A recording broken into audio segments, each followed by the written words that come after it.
Well, good morning. Happy Friday. What a blessing it is to be here this morning, to be serving as your mayor. It's been a great career, a great journey for myself. Y'all have allowed me to serve in our school districts for many years, served as your police chief, served as your city manager, and now mayor. I'm a blessed man. So it's been a great journey in my hometown. Want to thank the sponsorships, sponsoring PJ's for the coffee again. I'd like to say that again, and what the Greater Picayune Chamber of Commerce does for this community. And I want to talk about that before I get started with the updates. I wanted to talk about, just kind of give you a sprinkling of Picayune history. By now, a few of you in the room know that I like to research history and write history of Picayune and Mississippi. And it's good to do that, and because you got to know where you've been before you know where you're going. And I think we've got to remember the past. And so I pulled up a few things out of my archives, and some of you may know some of these things and some of you may not. August 24th, 1933. A committee was formed right here in the city of Picayune by the Mayor Pro Tem, who was J.E. DuPont Jr., and for the purpose of forming a Chamber of Commerce. And they met over here in this corner. I don't know if all of you can see it, in the first City Hall. It was built in 1922. So there in 1933, a few years before the City Hall that you see over here was built, and they were talking about having a Chamber of Commerce. Well, only 7 days later, the organization formed a Picayune Chamber of Commerce right in that building back there, and that building was located right in front of the historic City Hall on the other end of the block here. So they got together, and L.O. Crosby and S.G. Thigpen both mentioned the great value of having a Chamber of Commerce, and kind of tell the world, Picayune's here. And what was in Picayune at that time? Well, they had the largest fabricating sawmill in the United States. I wasn't aware of that. They had, of course, I was aware that they had planted the largest tung oil planting in the United States right here. You had Satsuma Field. If you drove down the boulevard today and looked out what it was then, there were all kinds of peaches and Satsumas and strawberry fields. So I thought all that was kind of interesting. Well, only 7 days later, they're moving on and they're having these meetings. And then let's fast forward a little bit to 1935. And that might resonate with some of the people with the Chamber today. And they got the first charter in 1935, according to the records. And members of the Chamber of Commerce met with representatives of garment factories, and they were going to hire almost 300 folks to work in this garment factory. So they were pushing that. They were pushing road from here to Bogalusa. It was a terrible mess trying to get to Bogalusa, Louisiana from here. And so they worked hard to lobby people in Jackson and wherever to get money to build a road out that way. Picayune's first park was right on the north end of Roseland Park Bridge, but we call it, but right down there was the old Highway 11 bridge. And between those two, the first 15-acre park with bathhouses and picnic areas and a diving board and an old swim hole before there were swimming pools. That's where everybody went to swim. And so, and what followed in the years right behind that, you had the post office, and you had an airport and things like that. And so Picayune was very, very proactive in moving the city forward at that time. Now I'm going to forward this, and then we'll get started with the updates. But I think it's important to mention 1948, a little bit before I was born. 1948, I found a quote by S.G. Thigpen. and he was a pioneer of this area. And I think it was true then, and I think the words that I'm about to read to you from Mr. S.G. Thigpen during 1948 hold true today. And he was head of the chamber, I believe, at that time. What Picayune is in the future will largely be the result of what we do today. There are knockers, fault finders, pessimists everywhere, but a community is not built or helped by these kind of people. This community will be built and helped by those who are optimistic, willing to work, and spend a little money for the public's use and public welfare. The Chamber of Commerce offers the medium needed by which we can concentrate and combine our efforts to get the best results. We do not know what we can do until we try. I believe that we can do many things that will greatly improve our city and our section of the country. We can lose nothing by making a good effort. We might lose much that we can get if we don't make the effort. He said at that time, I ask and I know we will get the enthusiastic cooperation of everyone in the program, and we will try to work on projects for the coming year in 1948. So I thought those words were true then. I thought they were worth repeating this morning, you know, because we're moving the city forward. I'm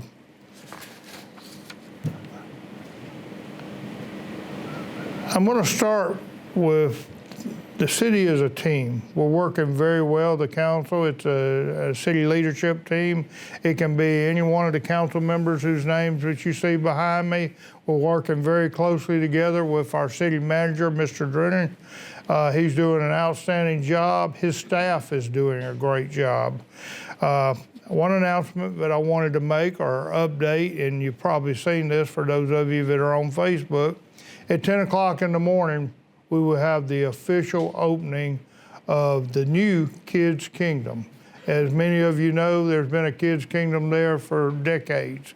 It was built of wood, and now this is, I guess you'd say, the 21st century playground.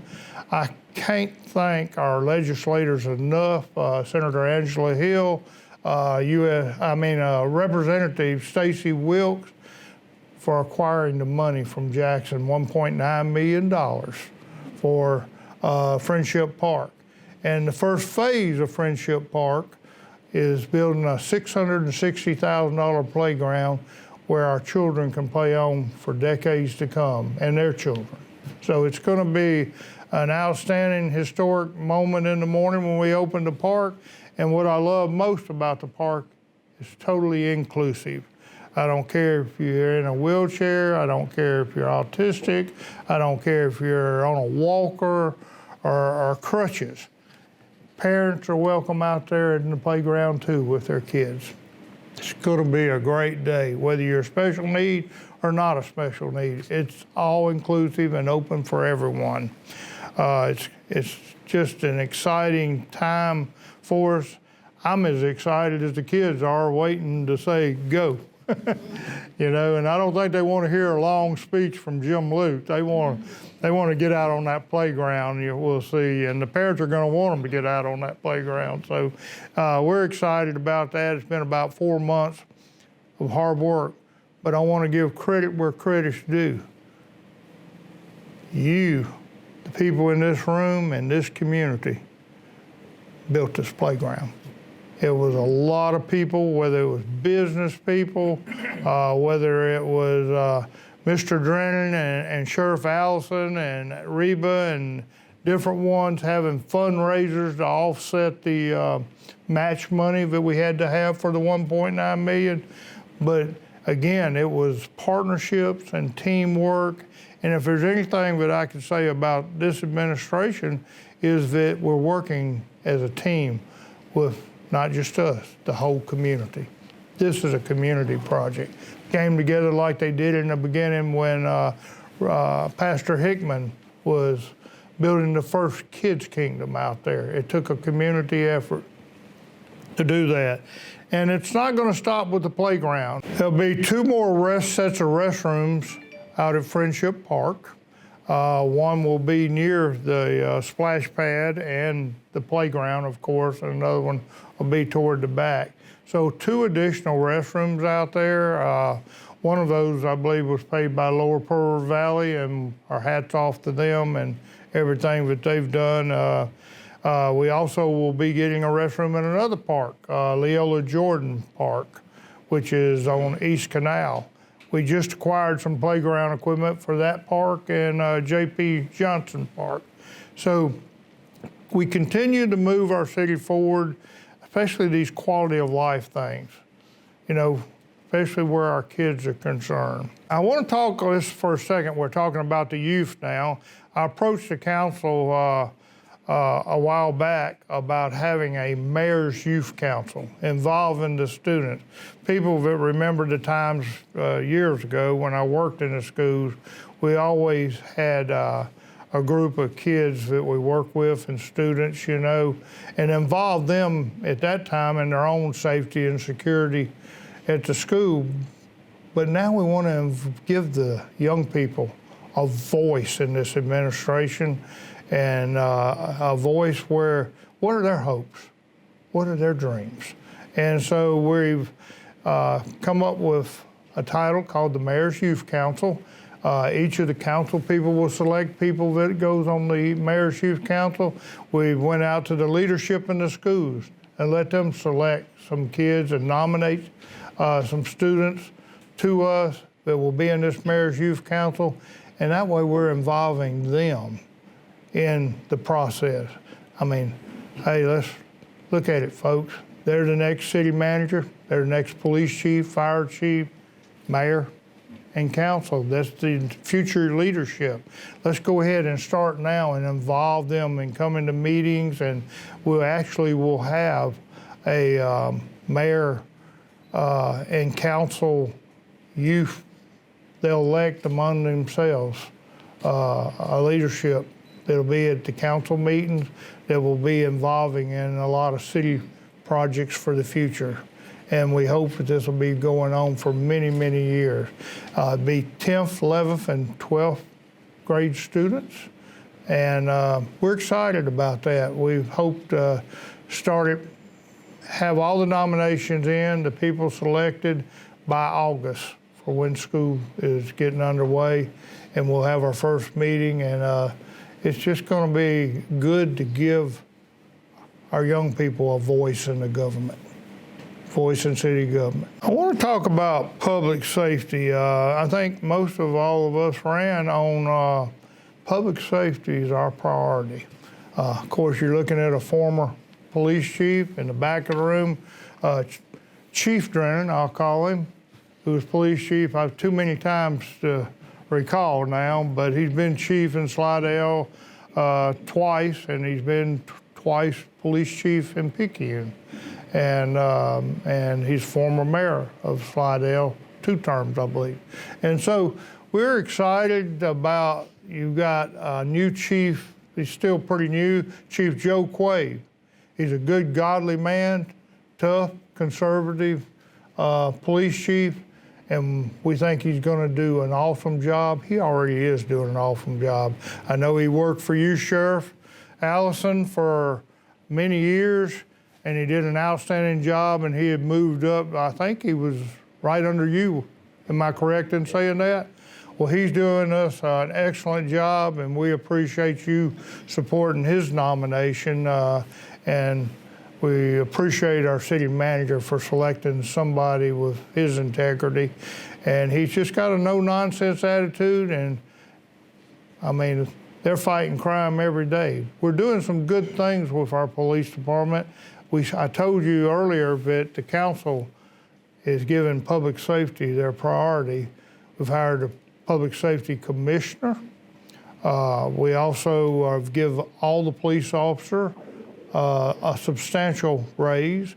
I know that Mr. Drennan is working with our fire department for the future to look and see if we can do some things there as well. We had a turnover about 1 a week. I might be exaggerating, but I don't think so, at the police department, because we were the lowest paid police department and probably all of South Mississippi on departments our size. You know, I mean, we were the lowest. Well, we're not at the highest, but the raise that they got puts them squarely in the middle, and we haven't had anybody leave since we gave the raises. And so they needed equipment. I needed patrol cars that would get them from point A to point B. And I believe, if I'm correct, Mr. Drennan, that they're in the process of trying to acquire those vehicles, and we're probably looking at 10 or 12 additional police vehicles. And then the third thing that we looked at was a new police department. As most of you know, the police department that's there was built in 1978. It served this community very well for a lot of years, but it's time. It's time to build a new police department. Much thought, much has been looked into of different ways, different locations that we might put a new police department. I'm proud to announce today, this is the first time that I have publicly announced it, that we signed the papers this week, and the council approved on Tuesday night to acquire the land to build the new police department. That land is going to be located at Wildwood and Highland Parkway. It's up near the exit on the north end. I would say that they could probably in 1 or 2 minutes be on the interstate heading north, heading south. And we all know now that Picayune's in Carriere, because that's been annexed up at Carriere and right off the interstate there, the four sides of the interstate there, and Nicholson. And it's all the way to the state line. And I believe that all the police do, they work accidents all the way from the state line to Carriere. So they need quick and easy access to different parts. They're not hampered by a train that might be blocking the crossings downtown.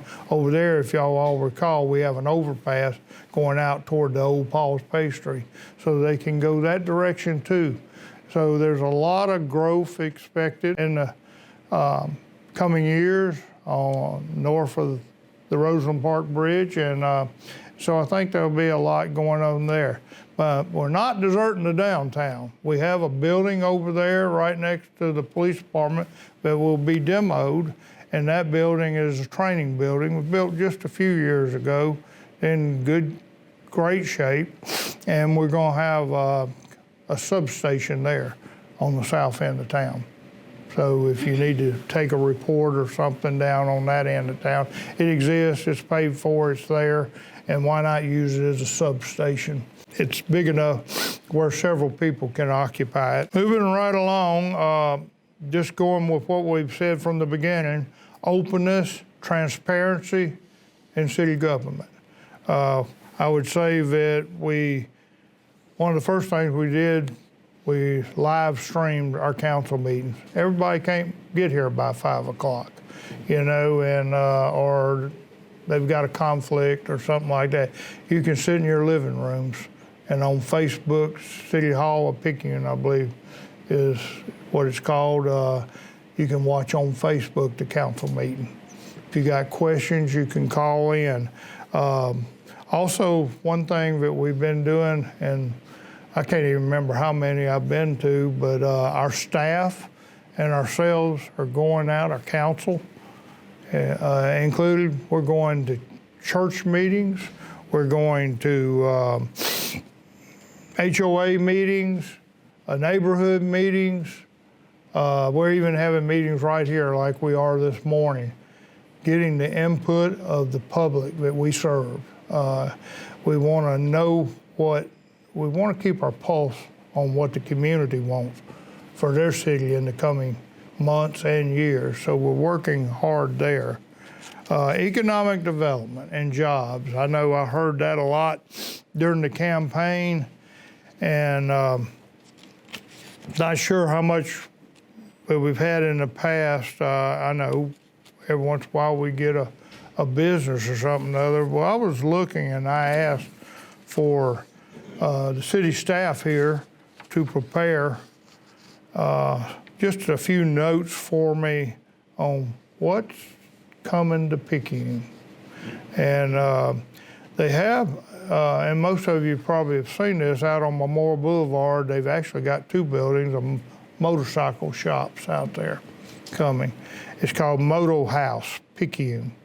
The owner is Glenn Might, and he's a dealer for Can-Am and Polaris and other lines. He will have a soft opening on April 19th. April 19th, right in the beginning, they will hire approximately 15 employees, which will be expanded in the coming years. I don't know if you've eaten an ice cream cone from Nell's Sweets and Treats. I did over the last week or so. I had to stand in line. Yes, shake your hand. There she is. And great turnout. I stood in line a while. I was hoping the ice cream didn't melt by the time I got to the front of the line. But it was a great place. It's great to take kids to. Got some things in there for the kids and all that. And so, and if I call out, if anybody's here, raise your hand so we know who you are. Blooming Moon Salon and Spa, Wild Day Spa, Bella Skin and Spa, there you go. 7 Daiquiris and Seafood, Boiling Over Seafood, Danielle's Creations, Elite Physical Therapy, Cotton Land Company, Magnolia Excellence, I've been there, 798 Boutique, Pearl River Credit, KK's Nutrition, Experience KZW, The Shop, Sweet Pete's, and then there's another big business that I think I can announce this morning. There's a business that Lindsay Ward, I know that, where's Lindsay? There she is. I know we've been, and I think that I can say this, you can cut me off if I can't. TLC Linen is coming to our industrial park, and in our talks with them, it can be up to 85 jobs, and not just 85 jobs, 85 good paying jobs. And that's important, I think, that we have. They plan to invest somewhere between $6 and $10 million. We have another business that's located on Palestine Road here next to the old Valspar property. And the city, by the way, owns all the Valspar property. It was donated to the city, the Valspar property. And we're in negotiations, I would say, to lease them 3 of the buildings out there, Consolidated Aggregates. And Mr. Van Stocksel and his wife Pam, some of you probably know them. They're expanding, they're hoping to expand Consolidated Aggregates and add 17 to 20 jobs. There are jobs being added, there's money being invested here. I think that's a good positive sign. Those are the businesses that are primarily have opened up or come to fruition since the new council came in. And we're talking to others, not at liberty. I'm kind of like Lindsay. There's some things I'm at liberty to say and some things I'm not. But I know that I hear talk that there may be an Arby's on Warren Street. And to show you how hopeful we are of that reality, I think in the last couple of days, Mr. Drennan and the Public Works Director, Eric Morris, paved Warren Street. So that's a pretty good commitment, you know. And so those are a few things. And everybody wants to know when the highway is going to be finished. They hope that substantial completion of that will be by July. So I know that different people have different opinions, but I've told them you're going to have to call MDOT because that's a state highway. That's not a city street, you know. But I think that it's going to move traffic along pretty good when it's complete. Oh, I never completely finished. I told you about restrooms at the park, Friendship Park, but I want to talk about 2 additional tennis courts. I know that Eric has been working on the lighting down there, and there's going to be better lighting for the playground. There's going to be better lighting for tennis courts and things like that. And so I think that's a good plus. There's going to be additional parking at Friendship Park. And one of the most important accomplishments I believe that I wanted to talk about was they're going to have 8 artificial turf fields, kind of like the field over at the football stadium. It's going to be 8 artificial turf fields, and that will be awarded in May, and construction hopefully will begin in June. And I'm going to take this from you, Mr. Drennan. Picayune, our hopes and our dreams is about to become a destination. And I want to talk about something that I've talked about for many, many years, and it's coming close to being a reality within perhaps just a few months. We're working on those exits out there. We would like to adopt exit 4 and exit 6, where we'll own the exit, we'll maintain the exit, we'll cut the grass. And I know that we're meeting with people out at Crosby Arboretum and different people about landscaping those exits, putting up large, beautiful signs right at the exit, kind of New South, Old Charm, welcome to Picayune. First impression when you come across the state line, we want it to be Picayune. Get off here, visit here, shop here, retire here. And that's what we're going to be selling with that. And I think within the next 90 days, hopefully, we've asked that the Highway Department turn them over to the city in pristine condition. Now, if we can, our definition of pristine pristine shape is one thing, and theirs might be another. But the city manager's working very closely, and the public works director's working very closely with them to bring that to where we're adopting those exits in the very near future, and we're again moving our city forward. And I think that just a couple of things I hit on. You see them working out front of the historic City Hall that was built in 37, 38, and 1939 and dedicated. It's a beautiful City Hall on the other end here, but it's only beautiful if you maintain it. And we found that it really, when you see cracks in the columns and you see paint falling off everywhere, and there's lighting that's never worked since I've been around, and as great many improvements were needed to the historic City Hall on the other end of this block. And I can tell you that through Senator Angela Hill, after a few years of working hard, she got us the money to, when we received the money, to let a contract out for exterior restoration. And it's going on as we speak. And I would expect they probably have 5 or 6 months to complete that, but I think it'll be completed much sooner than that. And you're going to see a brighter, more beautiful City Hall than you've probably seen in your lifetime here. It's, it's just been let go, and it hadn't been let go because we just didn't have the money to do it. And thanks to Senator Hill and others in our legislature, we were able to get that money, and that contract has been let. But we're looking at a lot of things. So again, I can't talk about the teamwork, and I'm just glad to be just a small piece of that. As the mayor, I'm just one little piece of the pie. But I see Reba smiling back there. There's some Main Street, the Chamber, doing some great, great things and working with the city as a team.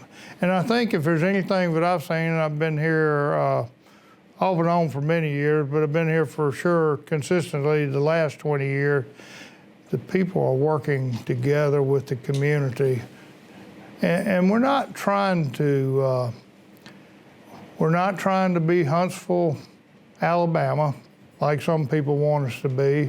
We want to retain that southern charm of Picayune that a lot of us grew up in, a safe, crime-free environment. And we're putting a lot of emphasis on landscaping, as you can tell, a lot of flowers around.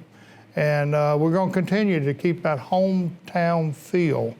A lot of people want to grow, but we want to do it, but we want to do it very respectfully and smartly, more than that. And so I would just say that we are moving forward, and that's kind of our slogan, isn't it, Reba? We're moving forward.